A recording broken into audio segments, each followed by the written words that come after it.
Absolutely, Tanvi. I am currently outside Cafe Mondegar, a place where Mumbaikars really love coming to. Now, the point really is you were talking about the bills which are expected to go up from tomorrow onwards. This includes our food bill as well, and that's the reason why we've chosen to come to Cafe Mondegar, because this is one place in Mumbai specifically where people love coming to. But of course, they'll have to be a little more cautious going forward, because currently in restaurants which are with AC, with served liquor, the service tax is around 14%, but post GST, the tax rate is going to go up to 18%. So by 4%, the tax is going to go up. So the bill is going to go up when GST comes in place. In fact, we've been speaking to people here in Cafe Mondegar who have come so far. They say that they are really enjoying this last meal today before GST, because from tomorrow onwards, of course, their bill is going to have a significant impact, though it's going to be only 4%, but of course, that's going to have an impact on their pockets as well. Let's talk to a couple of people here in Cafe Mondegar who have come.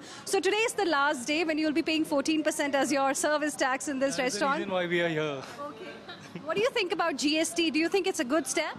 I think it's a bold move. There are going to be advantages and disadvantages of the same. So, like, it depends on person to person how they watch it.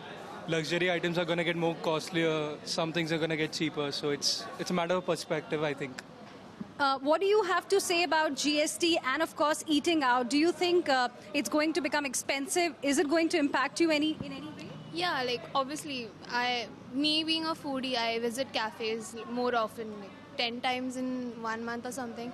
I might reduce going to cafes and just prefer street food or something. So. All right, so there you